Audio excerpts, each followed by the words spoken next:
90% des ménages au Bénin utilisent du sel dans la préparation de leurs aliments.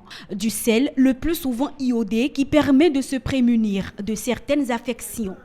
Pour les 10% restants, des risques sanitaires réels existent dont ils n'ont même pas conscience. La carence en iode peut perturber tout le cycle de développement de l'humain.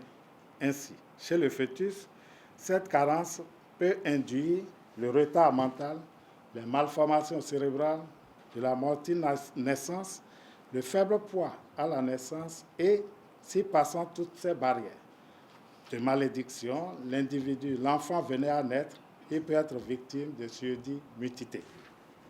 Chez l'enfant,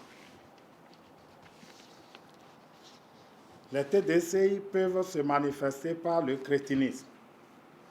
C'est une arriération mentale profonde, le nanisme, les troubles psychomoteurs, le goitre, le strabisme, l'hypothyroïdisme. Des solutions existent pour faire adhérer le reste de la population à l'utilisation du sel de bonne qualité, le sel iodé. Le ministre de l'Agriculture, de l'Élevage et de la Pêche le rappelle à l'occasion de cette 23e journée nationale de mobilisation contre les troubles dus à la carence en iode. Il demeure encore plus d'1 million de Béninois qui ne disposent pas de sel iodé dans leur ménage.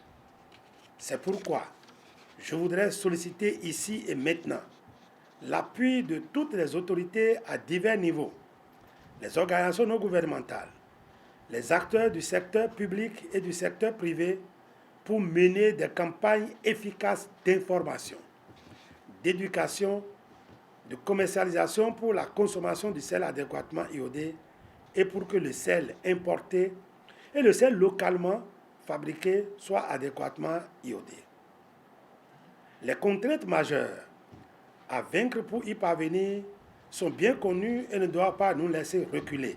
Le sel iodé doit être reconditionné après son achat dans des bocaux hermétiquement fermés. Il est important de le garder loin des sources de chaleur et de l'humidité pour éviter que l'iode ne s'évapore pendant la conservation.